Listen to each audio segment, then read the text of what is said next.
حضور نبی کریم علیہ السلام پر درود پاک پڑھنے کے بے شمار فضائل برکات ہیں۔ حدیث مبارکہ کا مفہوم ہے، حضور علیہ السلام نے ارشاد فرمایا، جو بندہ ایک بار درود پاک پڑھے اللہ تعالیٰ اس پر 10 رحمتیں نازل فرماتا ہے۔ اب حصول برکت کے لیے ایک مرتبہ درود پاک پڑھ لیجیے، اللہم صلی علی سیدنا و مولانا محمد و بارک وسلم۔ سامعین محترم، اللہ تبارک تعالیٰ کے محبوب صلی اللہ تعالیٰ علیہ وسلم کہ ہم امتی ہیں، اور جو بھی اس دنیا پر آیا ہے اس نے ایک نہ ایک دن جانا ضرور ہے۔ خواجہ حسن بصری رحمۃ اللہ علیہ اللہ تعالیٰ کے ایک نیک بزرگ گزرے ہیں۔ ان کے بارے میں ملتا ہے کہ ایک عورت ان کے پاس آئی، آ کر عرض کی، حضور میری بیٹی اس دنیا سے چلی گئی ہے اور وہ مجھے بہت زیادہ عزیز تھی، پیاری تھی، بہت زیادہ محبت مجھے اس سے تھی، اب اس کے بغیر میرا گزارا نہیں ہوتا، آپ مہربانی فرمائیں کوئی ایسا وظیفہ بتائیے کہ میں وہ وظیفہ کروں اور اپنی بیٹی کو دیکھوں۔ تو خواجہ حسن بصری رحمۃ اللہ علیہ نے فرمایا کہ ایسا وظیفہ نہ کرو، ایسا عمل نہ کرو۔ تو اس عورت نے بڑا اصرار کیا تو خواجہ صاحب نے اسے وظیفہ بتایا کہ یہ عمل کرو، وظیفہ کرو، اور جا کر وظیفہ کرنے کے بعد عشاء کی نماز کے بعد آپ نے وظیفہ کرنا ہے اور درود پاک پڑھتے آپ نے سو جانا ہے۔ وہ عورت گھر گئی، جا کر اس نے نماز پڑھی، اس کے بعد وظیفہ کیا، اس کے بعد اس نے درود پاک پڑھتے ہوئے سو گئی۔ خواب میں دیکھتی کیا ہے کہ اس کی بیٹی جس نے گندھک کا لباس پہنا ہوا ہے، یعنی آگ کا لباس ہے، اور ہاتھوں میں آگ کی ہتھکڑیاں ہیں، پاؤں میں آگ کی بیڑیاں ہیں، یعنی عذاب کے اندر وہ گرفتار تھی۔ آنکھ کھل گئی، بیٹی تھی نا، لخت جگر تھی، دل کا ٹکڑا تھا۔ صبح سویرے خواجہ حسن بصری کی بارگاہ میں پہنچی، جا کر عرض کی، حضور میں نے تو اس حالت میں اپنی بیٹی کو دیکھا ہے۔ تو خواجہ حسن بصری رحمۃ اللہ علیہ نے فرمایا کہ ایسا کرو، جاؤ گھر کوئی صدقہ خیرات کرو جس سے تمہاری بیٹی کی بخشش ہو جائے۔ تو خواجہ صاحب فرماتے ہیں کہ کچھ دنوں کے بعد یا اسی دن میں سویا تو خواب میں دیکھا کہ ایک سرسبز باغ ہے جس میں ہر طرف ہریالی ہی ہریالی ہے، اور اس باغ کے اندر ایک تخت سجا ہوا ہے جس کے اوپر ایک نورانی چہرے والی جوان لڑکی بیٹھی ہوئی ہے، اور اس کے ارد گرد خوبصورت لڑکیاں بیٹھی ہوئی ہیں۔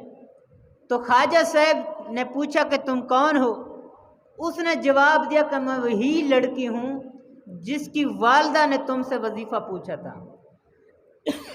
خواجہ صاحب فرماتے ہیں کہ تمہاری والدہ نے تو عجیب حالت بتائی تھی کہ گندھک کا لباس، ہاتھ میں آگ کی ہتھکڑیاں، پاؤں میں آگ کی بیڑیاں، یہ تو الٹا ہی نظام ہے کہ یہاں تخت ہے، تاج ہے، سرسبز باغ ہے، جنتی لباس ہے، تو وہ تو الٹ بات ہے۔